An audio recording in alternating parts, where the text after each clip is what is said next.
Hello students, welcome back to our YouTube channel BBMQ study zone. और ये video मैं बहुत दिनों बाद बना रही हूँ क्योंकि हमारा सबका एडमिशन हो रहा था और बहुत सारा टाइम इस चक्कर में बीत गया एडमिशन में। तो चलिए, अब तो सबका एडमिशन हो ही चुका होगा और जिनका अभी वेटिंग में चल रहा है तो आप लोग भी घबराइए मत, एडमिशन हो जाएगा। तो ये रहा हमारा सिलेबस जो सेमेस्टर 1 में हमें MA हिस्ट्री के लिए पढ़ना है। पहला पेपर जो है वो है कंसेप्ट ऑफ हिस्टोरियोग्राफी। तो हमारा इसी तरीके से 4 पेपर होगा सेमेस्टर 1 में, जिसका पहला पेपर है कंसेप्ट ऑफ हिस्टोरियोग्राफी और हर पेपर 70 मार्क्स के होंगे। 30 मार्क्स का बचा रहेगा, जिसमें से 20 मार्क्स का इंटरनल होगा। 10 मार्क्स में 5 मार्क्स आपके बिहेवियर पर और 5 मार्क्स अटेंडेंस पर मिलेगा। टोटल 100 मार्क्स हो गया और 70 का आपका एक्सटर्नल पेपर होगा। तो चलिए, अब हम देख लेते हैं कि हमारे फर्स्ट पेपर में हमें कौन से टॉपिक्स को पढ़ना है। तो इसमें पहले है यूनिट ए में है इतिहास की अवधारणा, मतलब कंसेप्ट ऑफ हिस्ट्री, इसके बारे में पढ़ना है। सेकेंड है history and it's relation with other discipline, इतिहास और इसके अन्य विषयों से संबंध। यूनिट बी में है causation meaning, causation in history, importance of causation in history, कार्य कारण सिद्धांत। सेकेंड जनरलाइजेशन, सामान्यकरण। Third historicism meaning, Thomas Samuel Kuhn, ऐतिहासिकता अर्थ थॉमस सैमुअल कुन। फोर्थ है history as science, scientific study. इसके बाद है यूनिट सी। फर्स्ट वन है objectivity meaning, principles, possibility, historians concern, वस्तुनिष्ठता। मेरी हिंदी थोड़ी कमज़ोर है क्योंकि मेरा जो हिस्ट्री है वो इंग्लिश में है, इसके चलते मुझे थोड़ी दिक्कत होती है क्योंकि मैं ये बड़े बड़े शब्द देखती हूँ तो मुझे पढ़ने में दिक्कत हो जाती है, तो आप लोग समझ लेना, ठीक है। सेकेंड है पॉजिटिविटी एंड पोस्ट पैसिविटी। उसके बाद थर्ड है मार्क्सिज्म, कंसेप्ट, प्रिंसिपल्स, मतलब मार्क्सवाद के बारे में पढ़ना है। यूनिट डी में है Greco Roman tradition, Chinese tradition और रेनेसा के बारे में पढ़ना है, Renaissance and its impact on history. उसके बाद फर्स्ट पेपर का लास्ट टॉपिक है imperialist and nationalist approach, subaltern historiography, beginning of the ideas, development, critique. उपाश्रयी इतिहास लेखन, विचार का प्रारंभ, विकास और आलोचना। ये था हमारा पूरा ओवरऑल फर्स्ट पेपर। तो चलिए अब हम सेकंड पेपर में देखते हैं कि उसमें हमें क्या क्या पढ़ना है। सेकंड पेपर है हमारा ancient societies, Egypt, Mesopotamia, China, Greece and Rome. नाम से ही पता चल रहा है कि हमें किसके बारे में पढ़ना है, मिस्र के बारे में, मेसोपोटामिया के बारे में, चीन, यूनान और रोम के बारे में। तो फर्स्ट टॉपिक हमारा इजिप्ट के बारे में है, old kingdom, rice, governance, middle kingdom, new kingdom, मतलब जितने भी उसमें राजनीति या फिर उसके रूलर्स होंगे उसके बारे में, सारे सिविलाइजेशन के बारे में हमें पढ़ना है, इजिप्ट के बारे में, मिस्र के बारे में। सेकेंड में है मेसोपोटामिया में सुमेरियन सिविलाइजेशन पढ़ना है, अर्ली किंगडम्स, डायनेस्टिक राइज, ये सब के बारे में। और सेकेंड है बेबीलोनियंस। इसके बाद है rice crypt society, economy, religion, trade, art, मतलब उदय, लिपि, समाज, अर्थव्यवस्था, धर्म, व्यापार, कला, इसके बारे में।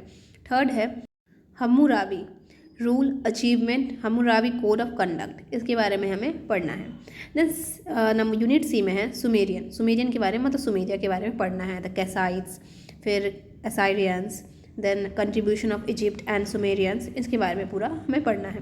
देन यूनिट डी में है चाइना, सांग डायनेस्टी, मतलब शांग डायनेस्टी के बारे में, छाओ डायनेस्टी के बारे में, contribution of Chinese civilization to the world, paper making, printing, gunpowder and compass. और यूनिट डी लास्ट टॉपिक है, इसमें ग्रीस और रोम के बारे में पढ़ना है, होमरिक एज, होमर युग, स्पार्टन कॉन्स्टिट्यूशन, स्पार्टा संविधान और decline of the Roman empire, causes.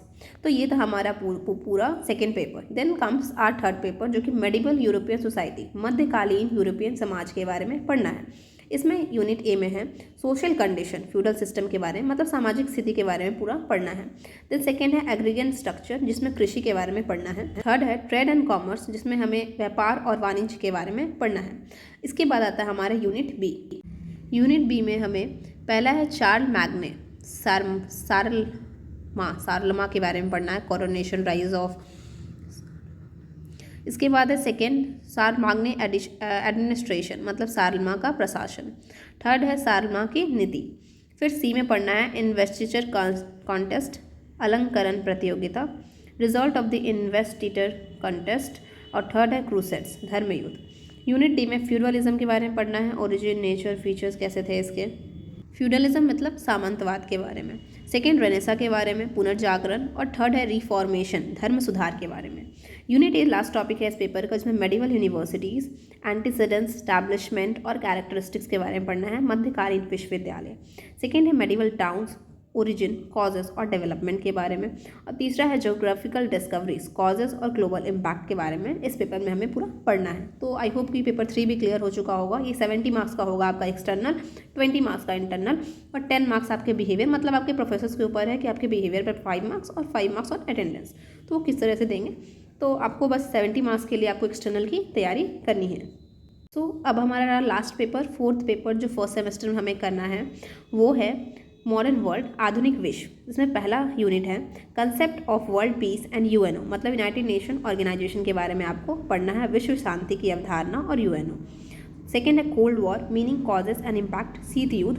Third है पंचशील और गुट निरपेक्षता, नॉन अलाइनमेंट। जो ये सब टॉपिक्स तो हमने सेमेस्टर 6 में भी किए थे कवर, तो कुछ तो टॉपिक्स आपको रिलेटेड याद होगा ही, मैंने वीडियोज़ भी डाले थे और एग्ज़ाम में आया भी था ये सब क्वेश्चंस, तो ये सब तो सुना सुना ही लग रहा है। बाकी फर्स्ट टॉपिक वाला तो, फर्स्ट पेपर वाला तो कुछ भी सुना हुआ नहीं था, उसे हमें सबको कवर करना पड़ेगा। तो आगे इसमें देखते हैं यूनिट बी कौन सा है। यूनिट बी है रसो Japanese war, causes, impact, treaty of Portsmouth, significance for Japan, रूस जापान युद्ध। सेकेंड है एंग्लो रशियन पैक्ट, मतलब आंग्र रूसी संधि। थर्ड है splendid, isolation of England, causes, impact, importance, England का शानदार अलगाव। उसके बाद है यूनिट सी, मोरक्को क्राइसिस पढ़ना है, बोस्नियन क्राइसिस पढ़ना है, अगादिर क्राइसिस पढ़ना है और बाल्कन वॉर पढ़ना है, और फर्स्ट वर्ल्ड वॉर भी इसी में हमें कवर करना है। यूनिट डी में है पेरिस पीस कॉन्फ्रेंस, पेरिस शांति सम्मेलन, द रशियन रेवोल्यूशन, रूसी क्रांति 1917 की। यूनिट डी में है Paris peace conference, objective treaties, Woodrow Wilson significance, Russian revolution और मॉडर्नाइजेशन ऑफ जापान। यूनिट ई में है वर्ल्ड डिप्रेशन 1929 से 1933 एंड न्यू डील, मतलब महामंदी 1929 से 33 तक और न्यू डील के बारे में। फेसिज्म एंड नाजिज्म, ये हमने पढ़ा था हमारे ग्रेजुएशन के टाइम पर, आपको याद होगा कुछ कुछ इससे। कोई नहीं, अगर आपको कुछ किसी भी टॉपिक में दिक्कत होता है तो आप मुझे कमेंट सेक्शन में बताओ, मैं आपको नोट्स प्रोवाइड कर दूँगी और समझा भी दूँगी। देन थर्ड है second world war, causes, circumstances and effects.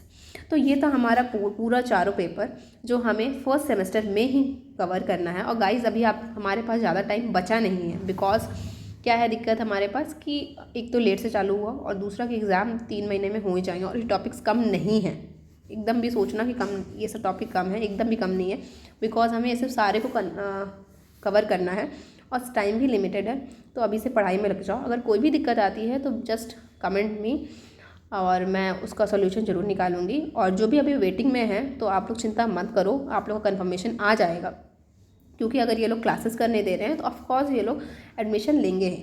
सो अगर और कोई प्रॉब्लम हो तो मुझे ज़रूर बताइएगा and please subscribe my channel and press the bell icon so that you can get all the notifications. Thank you.